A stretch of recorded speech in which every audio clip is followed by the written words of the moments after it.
Salve a paz do Senhor. Amém. Abra sua Bíblia no livro do Apocalipse. O capítulo é o primeiro, capítulo de número 1. Amém. O verso é o de número 9. Apocalipse, capítulo de número 1. O verso é o de número 9. Os irmãos encontraram? Nos diz assim: eu, João, que também sou vosso irmão e companheiro na aflição e no reino e paciência de Jesus Cristo, estava na ilha chamada Patmos por causa da palavra de Deus e pelo testemunho de Jesus Cristo. Amém? Amém. Podeis assentar, dando glória a Deus, porque o Senhor é bom, Aleluia. a sua benignidade ela dura para sempre. Aleluia. Glória a Deus. Santo é o Amados, o livro do Apocalipse, ele é um livro muito complexo para alguns, porque só quando às vezes vai falar dele, muitas pessoas já ficam com medo, porque João, quando ele estava na ilha de Patmos, o anjo do Senhor apareceu a ele foi elevado em espírito aos céus e teve grandes revelações. Dentre delas, a parte que mais as pessoas ficam com medo é acerca quando Cristo ele abre o livro, desata os 7 selos. Cada selo tem a sua referência e depois vem as 7 taças, vem as batalhas no fim do mundo, assim dizendo. Então as pessoas ficam com grande temor. Mas uma grande verdade nós precisamos ter na nossa vida, na nossa mente, guardada em nosso coração, é que esse livro, ele é um livro de grande esperança para aqueles que servem a Deus. Porque independente de qualquer coisa, para quem já leu a Bíblia inteira, ou também para quem já leu esse livro inteiro, o último capítulo, uma coisa é certa para quem tem esperança: vai ficar tudo bem. Vai ficar tudo bem. Glória a Deus. As coisas vão passar por momentos difíceis, nós vamos ter na nossa vida, mas a certeza é de que, João dizendo e olhei e não havia mais morte. Ele vai dizer, e Deus limpará dos nossos olhos toda lágrima, e não haverá mais morte. Então ele vai dizer toda lágrima, ele vai agora especificar as questões das lágrimas ali. Não haverá mais morte, não haverá choro por morte, não haverá pranto, então não haverá mais lágrimas em meio aos prantos, nem dor, não haverá mais lágrima de dor, mas é porque as primeiras coisas já se passaram. Eis que tudo se fez novo. Mas até chegarmos lá, existe um caminho a ser trilhado.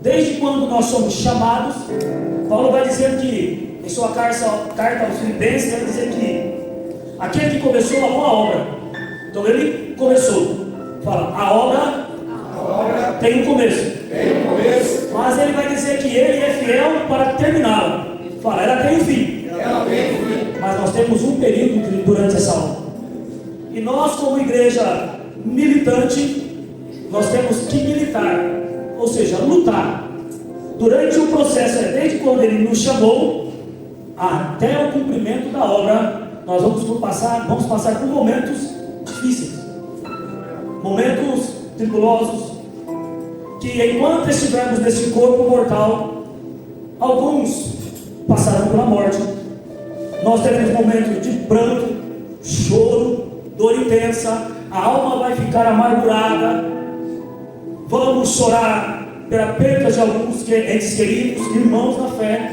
mas a certeza nós temos uma, de que com Ele nos encontraremos no céu. Essa é a certeza da nossa vida. Então João, ele escrevendo este livro, nas revelações que ele tem, desde o verso 1, ele já vai dizer tudo o que estava passando por ele. João, conhecido como o discípulo amado, aquele que antes de Cristo subir aos céus, ele está passando as suas últimas instruções aos discípulos, mais precisamente no livro de João, no seu último capítulo, no numa conversa com Pedro acerca de se Pedro realmente ama a Cristo ou não, Deus vai deixar uma missão para Pedro. Mas Pedro, ele olha e vai falar acerca de João com Cristo. E este, o que será dele? Jesus dizendo: o que te importa acerca disso? Que se for possível que ele ainda me veja no meu reino. Então João, ele tem o seu ministério junto ali com os 12 discípulos, depois chamados os 12 apóstolos, aqueles enviados por Cristo. E num dado momento de grande perseguição da igreja, por um imperador chamado Domiciano, ele coloca no império que a adoração deveria ser somente ao imperador, não deveria adorar a outro. Por isso que quando alguns reinos se levantam, a grande questão é que esses que se intitularam imperadores, grandes homens na história, eles aceitavam somente a adoração a ele, não queria outro ser a ser adorado a ele como digno de honra, porque todos deveriam reconhecer e entender o peso que ele tem para aquele império. Uma das questões que eles mais ousavam ter também era louvores. A questão de louvor é intitular canções de tributos a alguém que fez grandes feitos. Quando a gente ouve na história, acerca de várias pessoas, antigamente muitos poetas escreviam canções acerca deles. Esses homens, quando eles iam para a batalha, eles faziam questão de levar algumas pessoas que no meio da batalha, ao ver esses homens lutando, vencendo, fizessem canções em seu nome.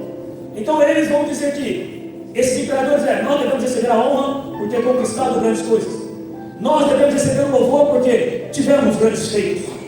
Então, durante o primeiro século da igreja cristã, um fator que a igreja enfrentou muito era perseguição, por serem testemunhas de Jesus Cristo, dizendo que Ele é o único Rei, Ele é o único Senhor, Ele é o único que de receber honra, glória, força, majestade, poder, tudo tributo a Ele, em questão de adoração, devemos somente a Ele.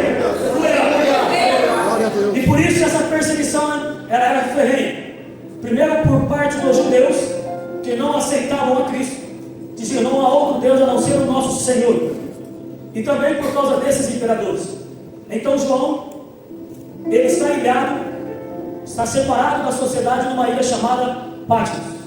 Essa ilha, ela era muito perigosa, porque para aquele lugar só levavam os piores dos piores. Navios, eles vão dizer que nem atracavam nessa ilha. Eles deixavam eles a uma longa distância e mandavam com que esses criminosos desse um jeito de se achegar até essa ilha.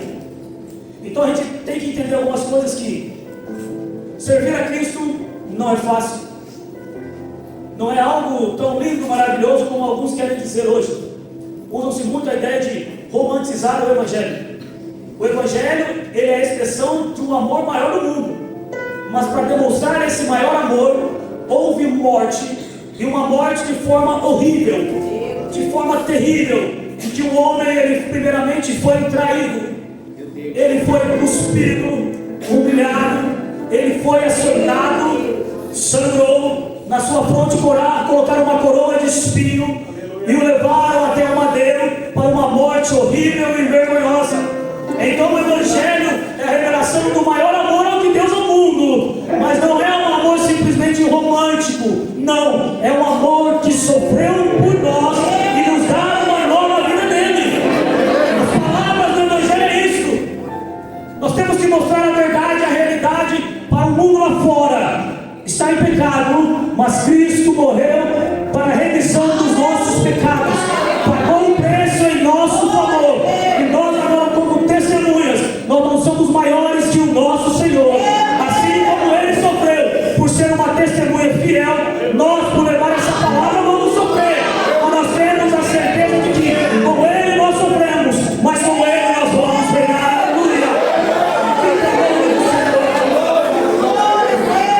E aqui no verso 1 vai dizer: revelação de Jesus Cristo, a qual Deus lhe deu, para mostrar aos seus servos as coisas que brevemente devem acontecer.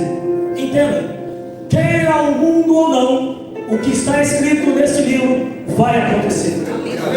Queira eles aceitarem ou não, as coisas vão acontecer. Aqui ele está usando deve. Não é que eu vou orar, Deus, para que não aconteça. Não, não. Aqui é a vontade soberana dele. E Pedro ainda vai dizer para nós que nós devemos orar como aqueles que buscam apressadamente a volta de Cristo. Eu tenho que orar para que aconteça o mais breve possível. Aleluia. E ele vai dizer: o qual testificou da palavra de Deus e do testemunho de Jesus Cristo e de tudo que tem visto. Agora ele está escrevendo isto de primeira mão às 7 igrejas da Ásia, a saber que é Éfeso, Esmirna, Pérgamo, Tiatira, Sardes, Filadélfia e Laodiceia. Dentro do estudo teológico, ao olharmos para essas 7 igrejas, trabalhamos uma ideia de que cada igreja representa uma era da própria igreja de Cristo, chamada as 7 dispensações da igreja pós-graça. Igrejas que passaram por grande tribulação, por sofrimento, igreja que teve o seu período sombrio de frieza, mas agora muitos vão dizer que nós vivemos a última igreja, que é a de Laodiceia. É algo complicado porque ele vai dizer que é uma igreja rica, é uma igreja de uma beleza tão grande, mas que tem alguns problemas. Então nós devemos estar atentos a isso quando nós observamos. Mas João ele está dizendo que o papel principal dele nesse primeiro capítulo é falar acerca de Cristo como fiel testemunha. E no verso 9 ele vai dizer: eu, João, que também sou o vosso irmão. Ele vai dizer: olha, não importa o título que eu tenho. Ele não está dizendo: olha, não, eu sou João, o apóstolo de Jesus. Está celebrando, não. Ele está mostrando que primeiro ele é irmão. Dentro do contexto, eu junto com vocês faço parte da família da fé. Nós realmente estamos juntos. E ele vai dizer: além de sermos irmãos, eu também sou companheiro.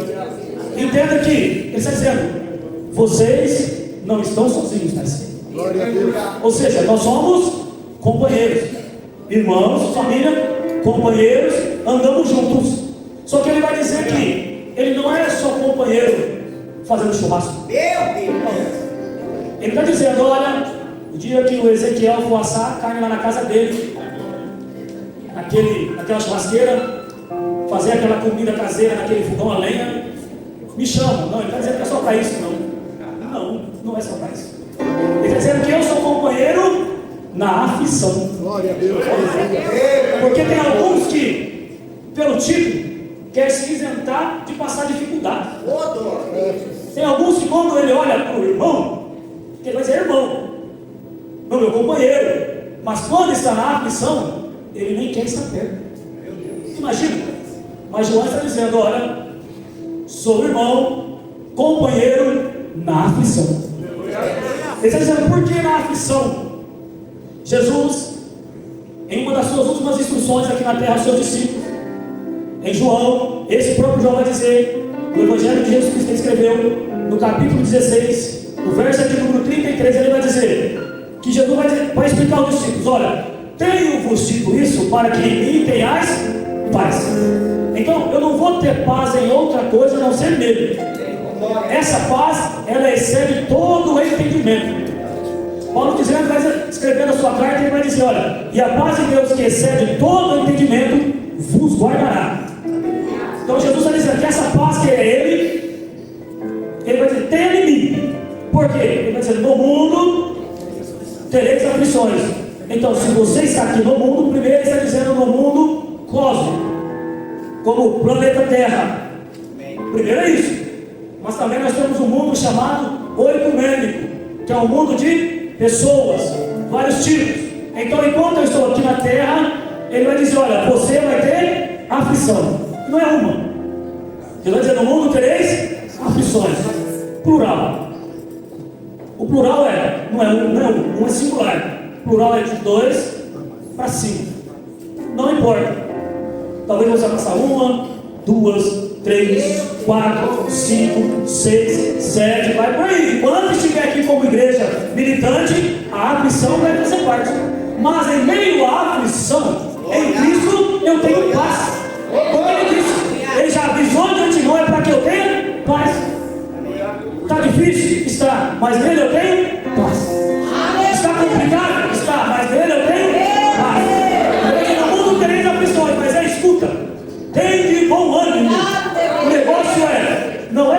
Tiago escreve na sua carta que alguns são de ânimo dobro. O que é isso? Ora eu estou e ora eu não estou.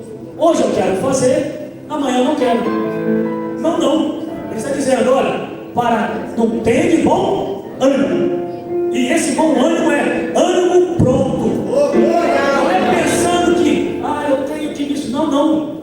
Você já está pronto. Está difícil? Está. Mas vou glorificar Deus. Está complicado? Estou em paz em Cristo. Porque Ele já me garantiu. Ele ainda tem de bom ânimo. Porque eu venci o mundo. Ele já venceu. A batalha com o mundo já está vencida. Já está. Mas ele ainda não se deu. Esse é o problema. O inimigo da nossa alma, ele ainda não se deu por vencido. Então, em meio à nossa vida cotidiana, do dia a dia, enquanto você acorda, vai para o trabalho, vai ter alguém que vai te usado pelo inimigo. Mas agora nós temos bom ânimo dele. João está dizendo, mas eu sou companheiro na aflição ou tribulação, no momento difícil em que vocês estão passando. Por quê? Ele vai dizer, eu estou ilhado. Sabe o que é isso? Por amor a Cristo, ele foi separado, tirado da sociedade. Imagina, por ser fiel testemunha, ele está ilhado, separado. Não tem problema, porque é nesses momentos que Deus tem grandes coisas para revelar para nós. Sabe o que é isso? Estou ilhado, não tem problema. Deus tem grandes revelações para nós. Não é somente na ilha, como João estava em Patmos, não. Você tem companheiros na aflição. João sozinho, do outro lado, ele vai dizer para os irmãos, eu sou companheiro de vocês. Aleluia! Entenda isso. Às vezes você vai estar ilhado no teu quarto orando, mas entenda, você tem irmãos e companheiros. Você tem alguém que vai estar orando e intercedendo pela tua vida. Você vai ter alguém, pode contar com as orações dos irmãos. Pode contar com o companheirismo. Talvez na noite difícil em que você chega no seu quarto, antes de dormir chora, não tem problema. Tem alguém também orando e chorando por você. Porque o companheirismo e a nossa irmandade na fé é isso. Mas João, enquanto ele fala que ele é companheiro na tribulação ou na aflição, ele vai dizer, mas também eu sou irmão e companheiro no reino. Glória a Deus. Opa! A visão dele vai além. Enquanto alguns murmuram por enxergar a situação difícil aqui, João está dizendo, nós vamos passar momentos difíceis. Mas é o seguinte, a luta vem e passa. Vamos passar por situações complicadas aqui, mas ele vai dizer, lembra que um irmão apóstolo chamado Paulo, em uma das suas cartas a Timóteo, ele vai dizer, olha, sofre pois as aflições como um bom soldado de Cristo, porque aquele que se milita, que entra nessa batalha, não se embaraça com negócios desta vida. Situações daqui não podem te atrapalhar de enxergar o reino. Você está te atrapalhando, é embaraço. Não é bênção de Deus, não é. Ele vai dizer, aquele que entra nessa batalha não se embaraça com negócios desta vida. Situações desta vida vão ficar aqui. Não pode me atrapalhar de prosseguir. Por quê? Eu sou companheiro na aflição, mas eu tenho certeza que também vou desfrutar do reino. É do reino. Aí ele continua dizendo, olha, se sofrermos com ele nós vamos reinar. Opa, aqui enquanto luta, sofre. O Paulo está dizendo, Timóteo, se você sofrer sozinho, não. Paulo já está usando o verbo na conjugação ali, dizendo, ó, se sofrermos com ele, ou seja, estamos juntos, padecendo juntos, sofrendo juntos, lutando juntos, mas com ele nós vamos reinar. Sofremos, mas reinaremos. Sofremos, mas um dia com ele estaremos na glória. É a certeza, é a visão futuro, é a visão futura do cristão. Independente do que acontece aqui, eu tenho certeza de que um dia estaremos com ele, de que um dia nos encontraremos com ele nos ares. Então eu sonho tendo já a visão de um futuro glorioso em Cristo. Eu não sou simplesmente pensando aqui. 1 Coríntios capítulo 15, Paulo está trazendo ensinamento à igreja de Corinto acerca da ressurreição. Ele vai dizer que se nós esperarmos somente Cristo aqui, somos os mais miseráveis dos homens. Mas por quê? A questão aqui é que o problema nosso é duplicado, nós somos mais do que eles. Porque os homens que não têm esperança, eles entendem que chegou o final de vida aqui, acabou. Só que a mensagem do Evangelho é que Cristo ressuscitou. E aqueles que morrerem em Cristo, um dia vão ressuscitar em Cristo. Então agora, se eu estou em Cristo e não tenho uma esperança de glória futura, eu sou mais miserável do que eles. Porque o que eu estou fazendo aqui? Então logo ele vai dizer, logo é vã a nossa fé, não serve para nada.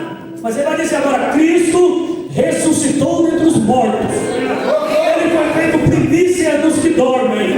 Ele diz agora o que acontece? Nós não vamos antecipar eles no dia do arrebatamento. Ele vai dizer que os mortos ressuscitarão primeiro e nós teremos um corpo transformado e nos encontraremos com Cristo nos ares. Glória a Deus, bendito é o nome do Senhor.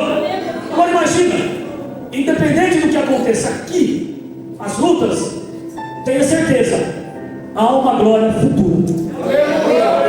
Mas está doendo, está complicada, a alma se entristece, as dores são refletidas no corpo. Escuta, a nossa leve e momentânea tribulação produz. Olha, é tribulação? É, produz um peso de glória muito excelente. Então, está difícil, é problema, mas eu já estou enxergando o reino. É complicado, mas eu estou imaginando uma glória. Está difícil, mas nós estamos imaginando como será. Aleluia. Ele vai dizendo agora, não só isso, mas também e paciência. Olha, então aqui nós temos três coisas que nós devemos ter na nossa vida. Temos aflição, sim. Temos a visão do reino, sim. É por isso que nós esperamos. Imagina, porque a paciência, ela é algo assim, ó, é o ato de que alguém está esperando. E esse alguém, quando ele espera, tem algumas coisas que não sabemos o dia que vai acontecer. Não sabemos. Mas nós, com esperança, esperamos. Amém. Olha, como? Quem é que vai ao médico do SUS? Marcamos uma consulta, às vezes está lá para 3, 4 meses. Não é difícil, mas tem que esperar. Quando chegou o dia, você tem certeza que isso um dia vai chegar. 4 meses. Quando menos espera, chegou. Chega o dia, está marcado para 1h da tarde. Você já se apronta, não posso perder o médico. De manhã já a vida do trabalho, olha, tenho que sair 11 horas, vou para casa, tomar banho, me arrumar, vou para o médico, tenho que chegar lá cedo primeiro, já se programa na sua mente, chegar meio-dia, porque está marcado 1 hora, mas sabemos como é que funciona, é por ordem de chegada. Aí você chega lá meio-dia e já olha, só tem 2 pessoas na minha frente, o seu nome, a atendente pega a sua pasta, coloca de lado, junto com os outros, começa a chegar mais gente, cada um que vai chegando depois vai vendo. Já cheguei depois, estou ficando. Só que de repente é 1h da tarde, não te chamaram. 1h30, não te chamaram. Já começa a conversa. Nossa, toda vez é isso. Marca 1 hora, não chega. Cadê o médico aí? Quando resolvem falar, o médico deu uma atrasada, a cirurgia dele complicou de manhã, vai atrasar ainda 1 hora para chegar. Bom, opa, já para ser a 1, já vai ser as 2. Tem mais umas 3 pessoas na minha frente, não sabemos quanto tempo demora. E aí quando vai ver, está saindo de lá 4 horas da tarde. Imagina, é ruim? É ruim ou não é ruim? Sim. Mas saiu de lá direcionado pelo médico, com a receita, com tudo, tratamento, e às vezes para receber o tratamento demora. Mas aí nós somos chamados de pacientes, porque tivemos que usar a paciência. Agora aqui, a questão mais complicada para o cristão na nossa vida é que nós só produzimos paciência se nós passarmos por tribulação. Olha, não, difícil. Não, você só vai desenvolver paciência passando por tribulação. Como? Romanos capítulo 5, aí nessa manhã a gente falava. Quando Jesus ora pela igreja e pelos seus discípulos, ele vai dizer que pela palavra de Jesus, eles já nos odiaram. Se a palavra de Cristo está em nós, o mundo vai nos odiar. Aí a oração de intercessão de Jesus mas é para que os livre, cuida deles.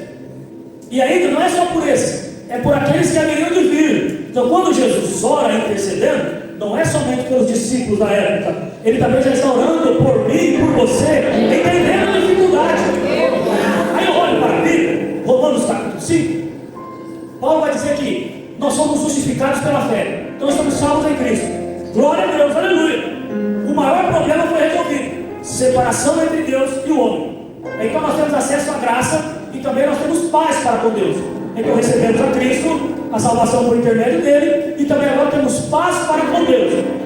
Aleluia.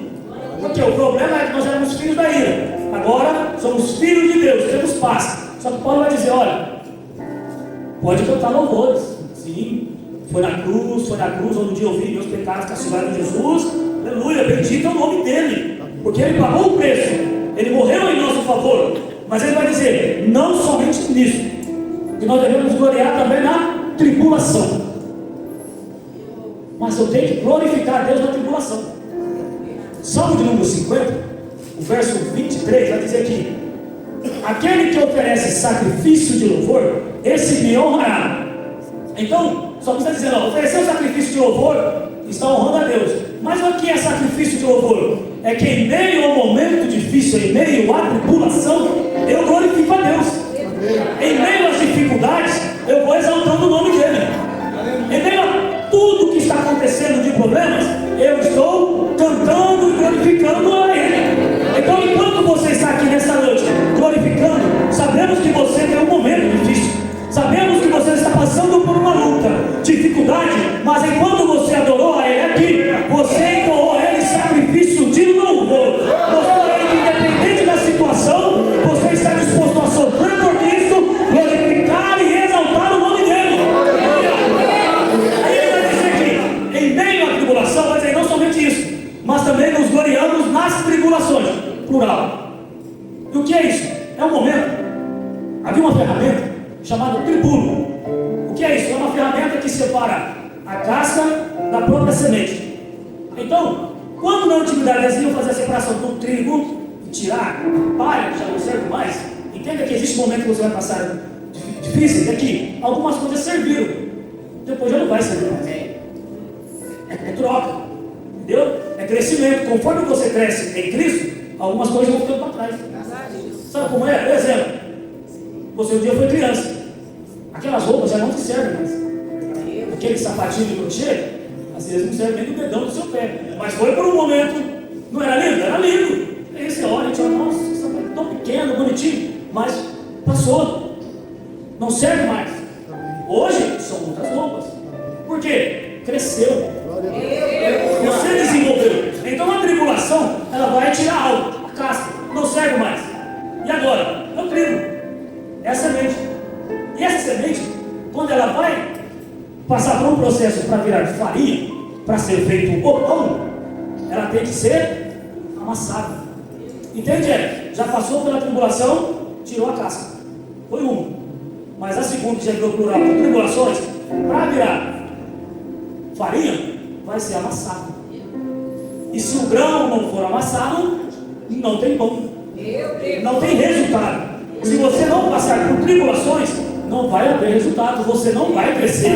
Eu não quero, não, mas vai passar, vai desenvolver, vai crescer, porque a tribulação, ela produz paciência. Meu Deus, eu quero ter paciência.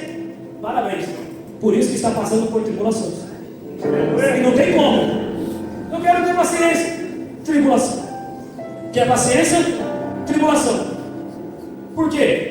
A semente da tribulação na terra agora que somos nós, essa terra é tão fértil que a tribulação, que é um momento ruim, ela produz algo tão bom que é paciência. E esse fruto da paciência, ele se torna melhor ainda porque ele produz a experiência. Então como é que é? Vamos começar a ficar expert no assunto. Por isso que Jó escreve isso. Não, nós somos companheiros. Temos, imagina, mais de 90 anos, já não é mais um jovem que seguia Cristo como discípulo. Não. Agora ele já é experiente. Já passou o tempo, pastor. Ele já passou por tantas tribulações que agora ele vai dizer, eu já tenho visão do reino. Eu já espero algo maior, pastor. Eu já tenho visão de algo grande, Joilson. Eu tenho visão de algo grande, porque a visão nossa é para coisas maiores. A nosso respeito é o que Deus tem. Independente do que passa, veja algo maior. E ainda depois da experiência eu tenho esperança. Ainda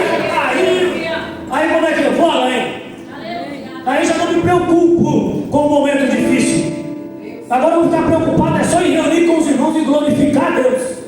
Eu vou me preocupar agora só em contar testemunhos, dizer da grandeza dele, das maravilhas que ele tem feito nos momentos difíceis. É por isso que nós temos paciência em Jesus Cristo. Eu tenho paciência nele, experiência nele, esperança nele, porque o amor de Deus está derramado em nossos corações. Agora eu tenho Cristo na minha vida. Se eu tenho Cristo, eu tenho tudo. Se eu tenho Cristo, não me falta nada. Vem a tribulação, paciência. Vem a tribulação, eu tenho experiência nele. Tenho esperança, porque eu creio nesse amor. Aleluia! Glória ao nome do Senhor. Aleluia! Ele vai dizer aqui: a paciência de Jesus Cristo estava na ilha chamada Patmos por causa da palavra de Deus. Isso, para nós encaminharmos para o final, é um ponto importante para entendermos. Tribulação que gera fruto é por causa de Cristo. Grave bem isso, é por causa de Cristo. Não é porque às vezes resolvi me intrometer em questão alheia, peguei, arrumei um problema. Não. É por causa de Cristo. É por causa de Cristo. Tem que entender isso. Porque às vezes nós passamos por momentos difíceis, às vezes por desobediência nossa. Não é por isso não. É por causa de Cristo. E ele vai dizer ainda: pela palavra e pelo testemunho de Jesus Cristo. Então, que eu passo e obtenho fruto, eu prospero em Cristo, é por causa dele. Então eu tenho que ter essa certeza. Primeiro, palavra dele. O que é isso? O que está escrito aqui, ele é fiel testemunha. Quem? Cristo.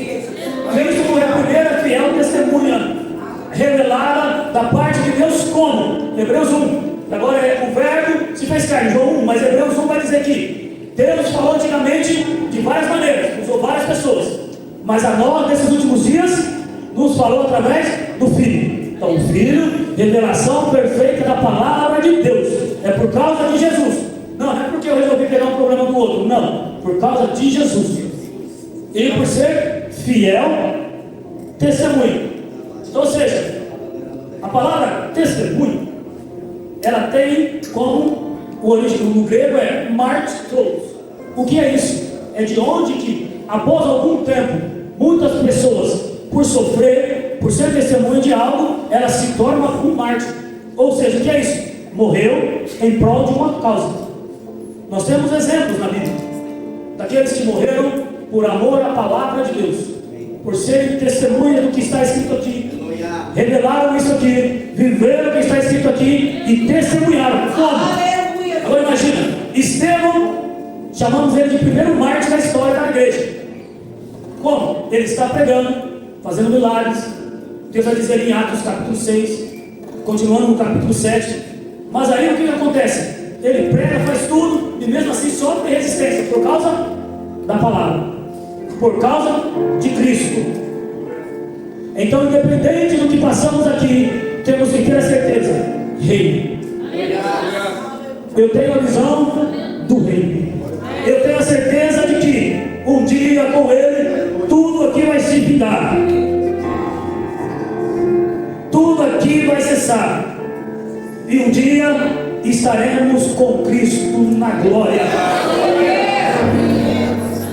Olha só, o capítulo 21, o verso de número 3, João está dizendo: e ouvi grande voz do céu que dizia: eis aqui o tabernáculo de Deus com os homens, pois com eles habitará, e eles serão o seu povo, e o mesmo Deus estará com eles, e será o seu Deus.